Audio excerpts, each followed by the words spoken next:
2024 के चुनाव से ठीक पहले बिहार में सरकार बदल दी गई है, उलट पुलट हो रहा है, तो क्या लग रहा है कि अब 2024 के चुनाव में इसका क्या प्रभाव पड़ने वाला है? 2024 के चुनाव में इसका कोई प्रभाव नहीं पड़ना। इंडिया गठबंधन से बीजेपी घबराई हुई है बुरी तरह से। इंडिया गठबंधन के घटक दल के रूप में शामिल हो रहे थे नीतीश कुमार जी, आज उनको अपने में शामिल करके इन्होंने उनकी सरकार बनवा दी, जबकि हालांकि वो पहले से बनी हुई थी। बनवा क्या दी, वो पहले से बनी हुई थी, सिर्फ अब उनके कौन से कच्चे चिट्ठे खोले गए। आज मैं इस बारे में सर्च कर रहा था तो मुझे एक मिला कि इनका 2017 में दोबारा कोई मुकदमा खुला था, नीतीश कुमार जी का मर्डर केस इनके ऊपर कोई चालू है। वो फाइल अभी पूरी तरह से बंद नहीं हुई है शायद, मैं ऑथेंटिक रूप से इसको नहीं कह सकता, लेकिन मैंने काफ़ी सर्च करा, बीबीसी की रिपोर्ट थी, वो न्यूज़ थी। हो सकता है इन्होंने उसी चीज़ को पकड़ के इनके कानों बैठ दिए होंगे, नीतीश जी आ जाओ वरना आपकी ये फाइल खुलने को तैयार है। तो नीतीश जी पाला बदल के उधर चले गए हैं। लेकिन अच्छा हुआ जो भी है, इंडिया गठबंधन लास्ट एंड फाइनल जब तक आकार लेगा पूरी तरह से अपना, तो उसमें हकीकत यही रहेगी कि जो जो अच्छे हैं, जो रीढ़धारी हैं, जितने भी रीढ़धारी वो इसमें शामिल रहेंगे, जिनकी हिम्मत है खड़े होने की, अन्याय के खिलाफ, भ्रष्टाचार के खिलाफ, वो खड़े होंगे इसमें। और जो कमज़ोर लोग हैं वो लोग निकल जाएंगे, तो अच्छी बात है, जो कमज़ोर हैं वो जाएं, कोई दिक्कत नहीं। राहुल जी का तो हमेशा से कहना रहा है, अगर आप लड़ सकते हो तो मेरे साथ खड़े रहो, अगर आप नहीं लड़ सकते तो आप जा सकते हो। तो उसमें अगर वो जा रहे हैं तो बहुत अच्छी बात है। लोगों को भी, जनता को भी समझ में आ जाएगा कि कौन हमारे हक की लड़ाई लड़ रहा है और कौन हमारे से मजे ले रहा है। अखिलेश यादव ने भी बोला है कि भाजपा साजिश रच रही है, इसका जनता उनको जवाब देगी हरा के 2024 का। बिल्कुल कह रहे हैं, उन्होंने सही बात बोली है अखिलेश यादव जी ने। साजिशें रची जा रही है और साजिशें रच कर रही है, सबने देखा है साजिशें। पिछले कुछ महीनों में, कुछ सालों में, पिछले 2-3 सालों में कितनी सरकारें गिराई हैं। गोवा में सरकार गिराई इन्होंने, महाराष्ट्र में सरकार गिराई इन्होंने, दिल्ली में खेला करने की कोशिश में है ये, और उसके बाद ये इसमें ताज़ा बिहार में इन्होंने सरकार का उलटफेर करा है। कभी वहाँ मध्य प्रदेश में इन्होंने सरकार तोड़ी थी, जबकि उधर से कोविड इतना बुरी तरह से फैला हुआ था। कोविड की परवाह ना करते इन्होंने आम लोगों की सबकी ज़िंदगी खतरे में डाली, फ्लाइटें बैन नहीं करी, लेकिन इन्होंने पहले अपना सरकार का खेला पूरा करा था। तो जाहिर सी बात है, तो गलत नहीं कह रहे अखिलेश जी, और जनता भी अब इस बात को समझ ही रही है। लेकिन अगर ये ईवीएम का खेला निपट जाए, एक बार कलेश खत्म हो जाए, तो बीजेपी किसी भी कीमत पे 150 पौने 200 से ऊपर नहीं जा सकती, किसी भी कीमत। बस क्या लगता है, बिहार में उलट पुलट हो गया है, सरकार बदल दी गई है, इसका क्या प्रभाव पड़ने वाला है? देश के हित में हुआ है जो भी हुआ है, बिल्कुल। ये कैसे बोल सकते हैं? बोला जा रहा है कि जनता के साथ गलत हुआ है, वो वोट किसी को दे रहे हैं, फिर सरकार बदल दी जा रही है। वोट जिस समय नीतीश जी चुन के आए थे, किसके साथ थे? लोकसभा विधानसभा चुनाव के समय किसके साथ थे, पता है आपको? किसके साथ थे जी? अब फिर दोबारा पहुंच गए, क्या दिक्कत हुई? सही आ गए। अब बार बार पलटी मारते रहेंगे। पलटी मारते रहेंगे तो उनसे पूछे पलटी क्यों मार रहे हैं, उनसे पूछे पलटी क्यों मार रहे हैं। पर मेरे हिसाब से देश हित में हुआ है। लालू फैमिली के पास आज क्या नहीं है और क्या था 30 साल पहले? कौन से उनके हल चल रहे हैं, कौन से मिल चल रहे हैं? गरीबों का रोना रोते, खुद की गरीबी दूर करी है उन्होंने। एक बेटी सिंगापुर सेटल है, सबके फार्म हाउस हैं दिल्ली के अंदर, सबके फार्म हाउस हैं। एक गरीब आदमी सामने खड़े हैं, अपना घर तो बना नहीं पाते, उनके फार्म हाउस कौन से मिल चल रहे हैं? लालू जी के हल चल रहे हैं। बिहारियों को गरीब गरीब गरीब कह के अपनी गरीबी दूर कर ली उन्होंने, बाकी और क्या करा है? कह रहे हैं देश के हित में हुआ है जो हुआ है। मुझे समझ नहीं आ रहा कि इनको कैसे इसमें देश हित नज़र आ रहा है। मुझे तो सिर्फ एक हित नज़र आ रहा है, और वो नीतीश जी का अपना हित नज़र आ रहा है। नीतीश जी था कि उनको संयोजक बनाया गया था, उन्होंने संयोजक पद लेने से इनकार कर दिया। उसके बाद वो चाहते थे कि मुझे प्रधानमंत्री के तौर पे पेश करा जाए। प्रधानमंत्री जैसी हैसियत तो रखो आप।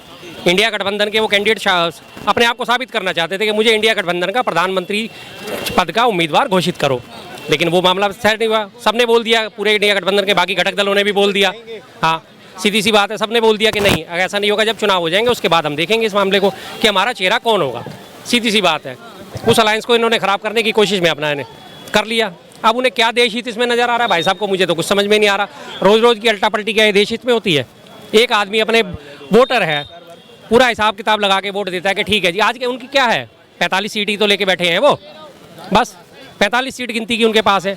लेकिन उन्हें बार बार मुख्यमंत्री तो पहले से ही थे, क्या कोई उनके हाथ रोक रहा था देश हित के लिए? किसने उनके हाथ रोके? उनके मुख्यमंत्री काल में ही तेजस्वी यादव ने 2 लाख से ऊपर टीचर भर्ती कर दी है। जो उन्होंने कहा था कि मैं 10 लाख नौकरियाँ दूंगा, उसमें से चौथाई से ऊपर तो उन्होंने वादा पूरा कर दिया। और एक हमारे उधर प्रधानमंत्री जी हैं जो देश हित की बात करते हैं कि मैं 2 करोड़ नौकरी प्रतिवर्ष दूंगा। पूरे 10 साल होने जा रहे हैं, अभी तक 2 करोड़ नहीं दे पाए। तो ये वहाँ की उनकी सारी लोकप्रियता से घबरा गए लगातार। उन्हें दिख गया कि यहाँ पे नीतीश जी खत्म होने वाले हैं और तेजस्वी यादव बढ़ते जा रहे, और तेजस्वी यादव इंडिया गठबंधन का हिस्सा है, सीधी सी बात है। तो इसलिए उन्होंने ये खेल रचा। उन्हें लग गया कि हाँ चलो शायद हम इन्हें अपने पाले में ले लेते हैं तो हमारा कुछ फ़ायदा हो जाएगा। हालांकि वो ज़मीनी स्तर पे कोई इनको काम नहीं आता। क्या लग रहा है 2024 पे किन मुद्दों पे वोट पड़ने वाला है? 2024 पिक्चर बिल्कुल साफ है। दूसरा कोई मुद्दा ही नहीं है, मोदी को हराओ।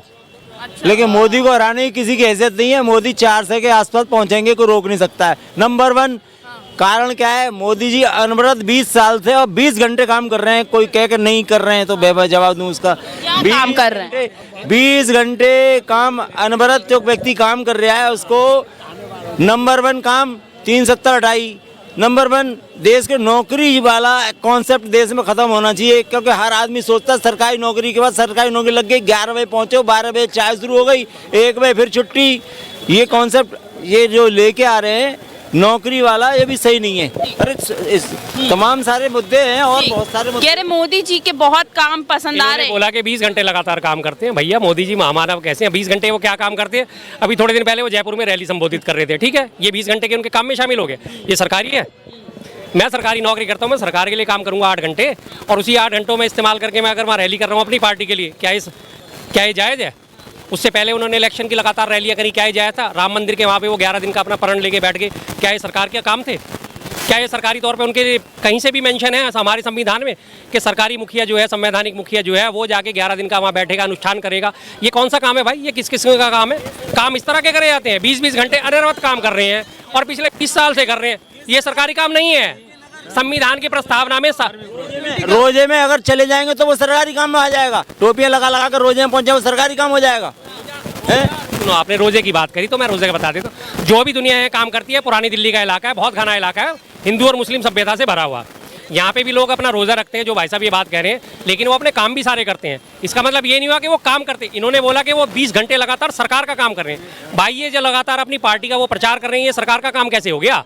मैं तो ये बात कह रहा हूँ, वो बात इनकी समझ में नहीं आई और ये समझना भी नहीं चाहेंगे। पार्टी का प्रचार कैसे कर रहे हैं वो? हाँ बताओ फिर आप।